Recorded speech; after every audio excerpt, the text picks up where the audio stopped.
자, 베드로 사도는 이제 베드로 후서에서는 이제 주로 이제 특별히 우리 그리스도인들이 이제 실제적으로 신앙생활하는 데 있어서 이제 많은 정말 그 미혹과 속임수와 또 굉장히 우리를 영적으로 위태위태하게 하는 그런 일들에 대해서 이제 경고를 하는 거예요. 그래서 이제 2장 1절부터 이제 계속 거짓 선지자들에 대한 그 말씀을 계속 주면서 역시 오늘 우리가 읽은 말씀도 전반적인 주제가 뭐냐면 거짓 선지자예요.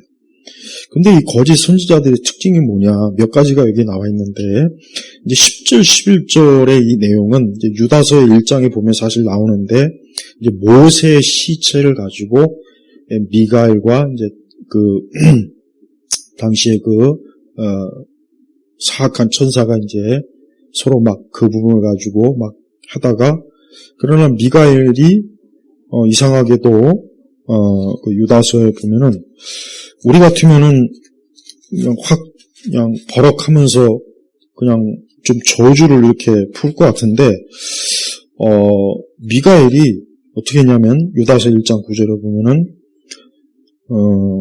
천사장 미가엘도 모세의 시체에 대하여 마귀와 다투며 논쟁할 때 감히 모욕하는 판단을 내리지 않고 다만 주께서 너를 꾸짖으시기를 원한다라고 하였다. 그러나 이 사람들은 무엇이든지 알지 못하는 것을 모욕하며 이성 없는 짐승들처럼 본능으로 아는 그것 때문에 멸망하게 된다. 그러니까 우리가 어떤 영적 존재는 굉장히 조심해야 돼요. 그러니까 함부로 뭐 귀신을 쫓느니, 뭐 마귀를 쫓느니, 함부로 뭐 영적인 뭐 대적을 이긴다느니, 이런 이단들이 많아요. 이런 아주 뭔가 자기가 악한 영을, 마귀를 굴복시킬 수 있는 능력이 있다고 이렇게 막 큰 소리 뻥뻥 치는 그런 자들이 있어요. 이제 그런 자들이 좀 봐야 될 말씀이 아까 유다서 1장 19절 말씀이고, 또 오늘도 지금 그 말씀을 가지고 지금 베드로 사도가 얘기하는 거예요.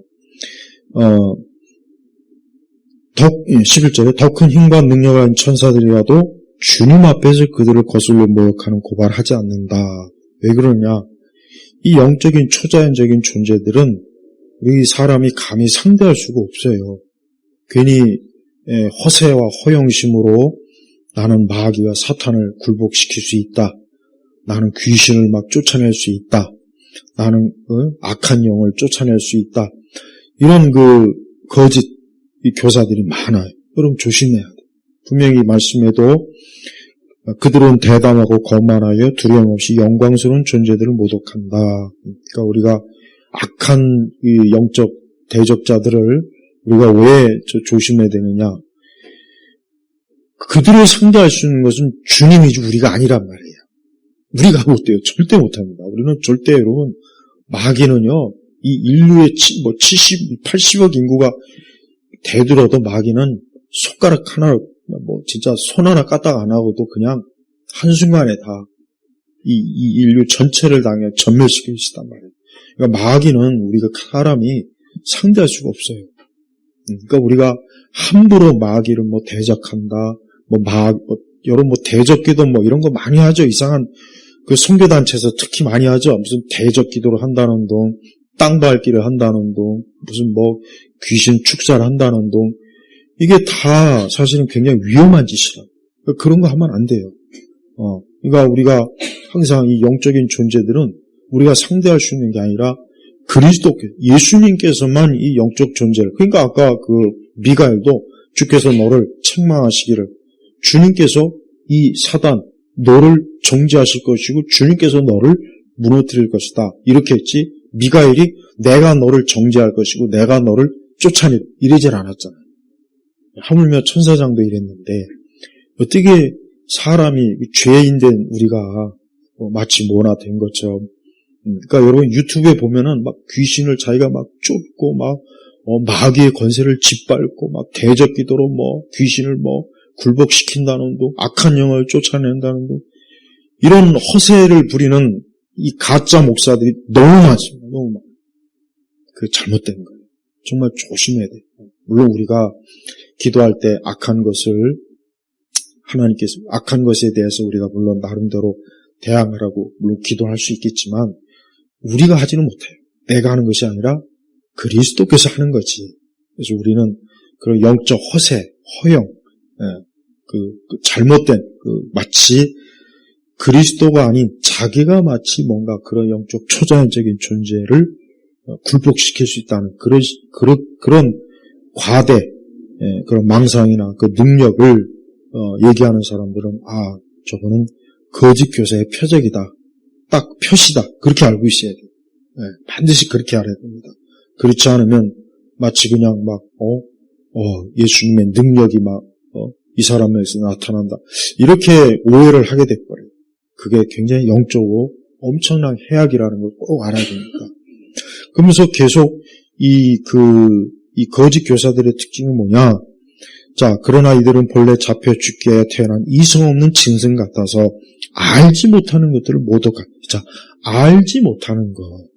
그러니까 우리가 초자연적인 이런 악한 권세나 이런 것들에 대해서 우리가 충분히 알 수가 없어요. 왜? 성경에 충분히 계시가 되지 않았고, 그래서 우리는 그런 사단의 존재나 귀신의 존재가 있다는 건 알지만 정확하게 그 존재들이 어떤 식으로 이거는 우리가 알 수가 없어요.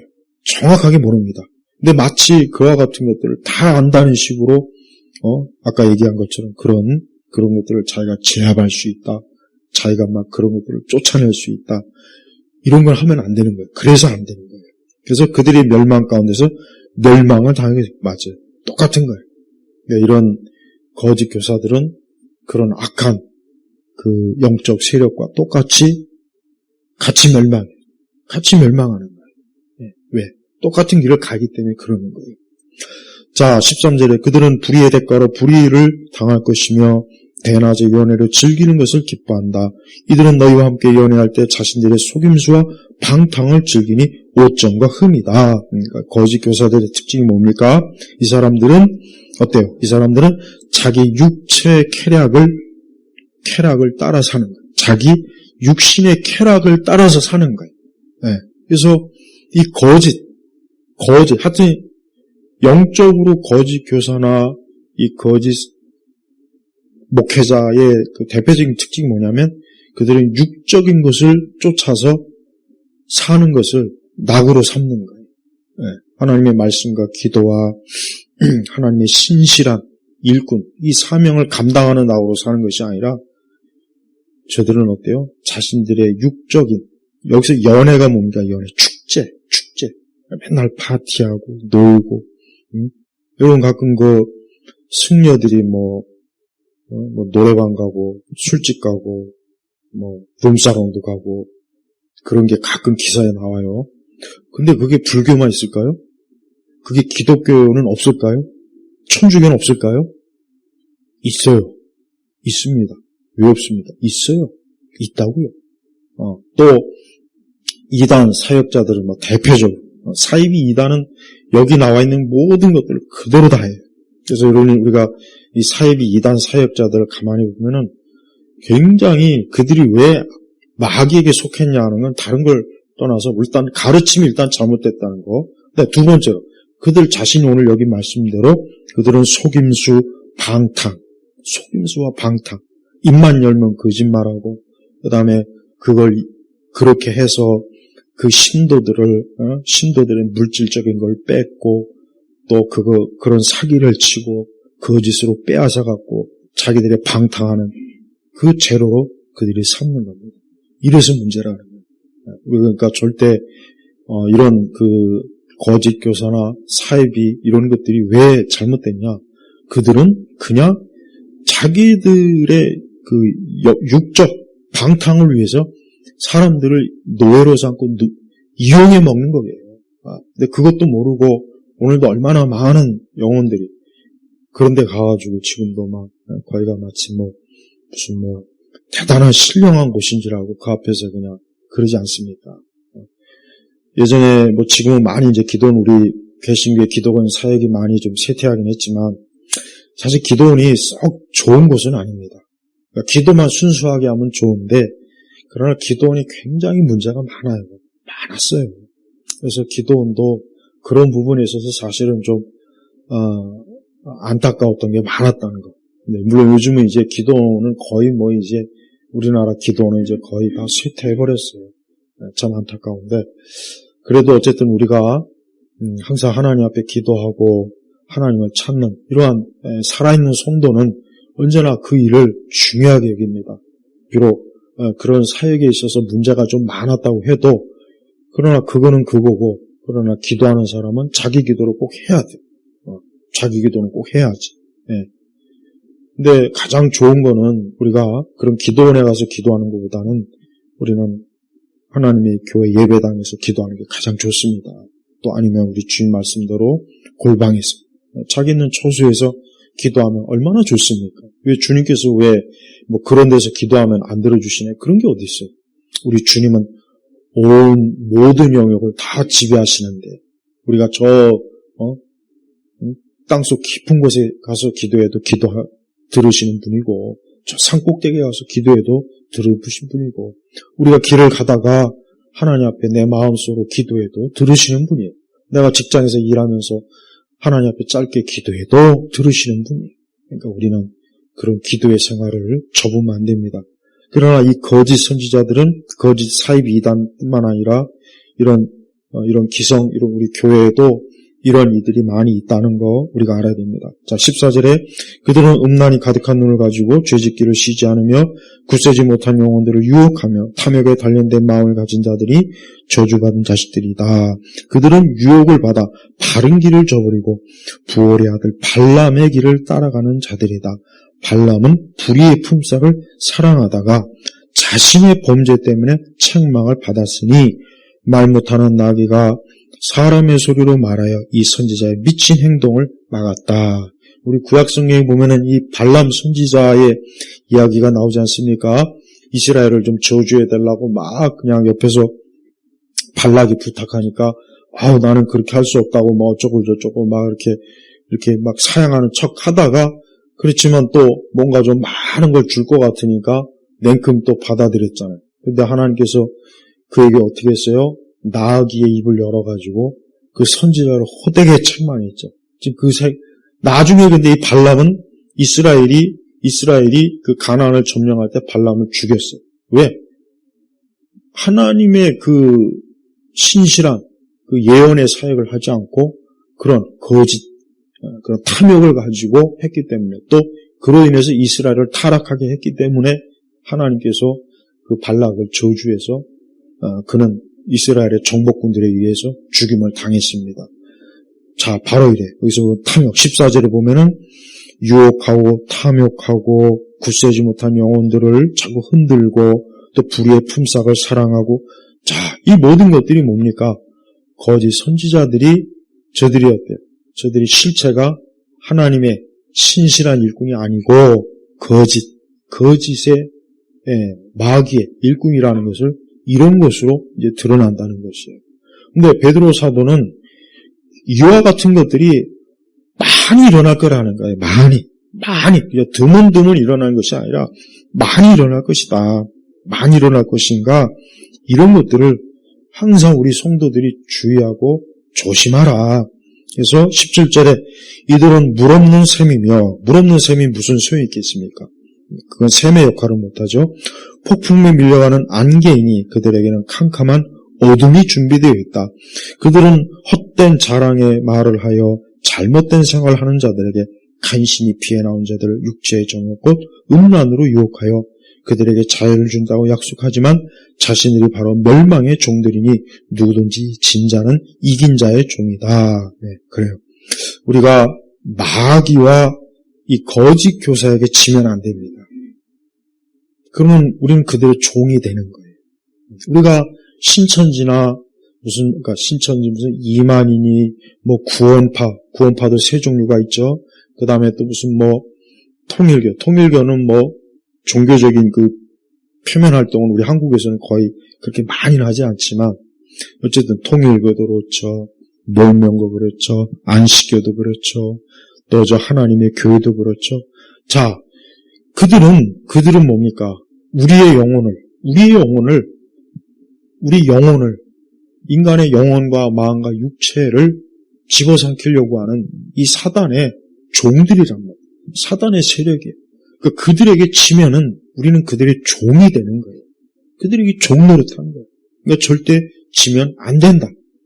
그들을 잘 너희들이 분별하고 그들을 조심해야지. 그렇지 않으면 한순간에 그 멸망의 종들의 종이 되어서 우리도 역시 그들과 휩쓸려서 같이 똑같이 우리는 심판으로 넘어간다는 것을 지금 말하는 것이에요. 저는 베드로 사도가 정말 이 베드로 전서도 그렇지만 특히 베드로 후서에 들어가면서 베드로 사도는 정말 그 예수님의 그 목자의 마음을 갖고 있어요. 예수님께서 항상 그 제자들이 이 거칠고 악한 세상에 가서 자기 제자들이 혹시라도 그 사자와 이리와 늑대들에게 먹히지 않을까, 예수님이 그런 걱정을 많이 하셨거든요. 그러니까 베드로도 똑같이 그 예수님을 닮아서 행여라도 자기가 이제 이 세상을 떠나 주님 곁으로 가지만 자기야 영원한 천국에서 이제 모든 걸 안심하지만, 아니 이 교회가 얼마나 그 주변에 사자와 이리떼와 늑대 같은 이런 거짓 교사, 거짓 선지자들이 얼마나 많은, 혹시라도 주님의 몸된 교회에 와서 이런 식으로 탐욕과 정욕과 악한 속임수, 온갖 거짓된 것으로 성도들을 낚아챌까. 그게 너무 막 노심초사한 거예요. 노심초사. 그러니까 이런 말씀을 아주 단단히 기록해서 앞으로 오고 오는 교회가 절대 그런 자들의 종이 돼서는 안 된다 하고 아주 아비의 마음, 아버지의 마음을 가지고 지금 어때요? 신신당부를 하는 거예요. 근데도 여러분 보세요. 교회는 이러한 이 하나님의 이 명확하게 드러나는 이 계시의 말씀을 얼마나 많이 무시하는지 모릅니다. 그러니까 그렇게 많은 이단에게 넘어간 사람들이 얼마나 많습니까? 너무 많아요. 우리나라 이단이 한 200만이 넘어요. 200만. 200만이라는 게 얼마나 이게 큰 숫자인데요. 그러니까 거의 대부분이 그 사람들이 다 어느 때는 이렇게 참 일반적인 교회에서 예배드리고 성경 공부하고 막 그러던 사람이 그만 이런 이 사단의 거짓 교사들에게 속아가지고 그들에게 참 종노릇하고 있는 일들이 지금 많이 있단 말이에요. 근데 성경이 뭐라 했습니까? 누구든지 진 자는 이긴 자의 종이다 그랬단 말이에요. 우리가 그런 악한 거짓 그런 이들에게 지는 건 그들의 종이 됩니다. 우리는 오직 하나님, 우리 주님에게만 우리가 그분을 섬기고 그분만을 우리가 높이는 거지, 우리가 그런 마귀와 이 세상과 이 사단에게 우리가 종노릇하면 절대 안 되죠. 그리스도인들은 이런 부분에 있어서 잘 분별해야 돼요. 지금은 이 베드로 사도가 경고한 이와 같은 것들이 그 어느 때보다도 더 많이 나오고 있어요. 더 많이 나오고 있으니까 우리가 다시 한번 잘 조심해서 다른 길로 가지 않도록 하고, 이렇게 주님을 또 교회를 또 영혼들을 이렇게 고통을 주는 것은 하나님 앞에서는 아주 큰 죄이니까 우리가 이러한 죄를 짓는 이러한 데 우리가 참여하지 않도록 항상 늘 우리 자신도 늘 주의하고 경계해야 될 필요가 있습니다. 자, 기도하겠습니다. 하나님 아버지 감사합니다. 오늘 귀한 이 말씀이 항상 우리 심령 속에 잘 새겨져서 언제나 이 베드로 사도가 성령님을 통해서 경고하시고 훈계하시고 교훈하신 것들을 잊어버리지 말고 우리 자신들이 그러한 악한 자의 종이 되지 않도록, 그들에게 종 노릇하지 않도록 항상 저희들을 지켜주시옵소서. 감사하며 우리 주 예수 그리스도의 이름으로 기도 올렸습니다. 아멘.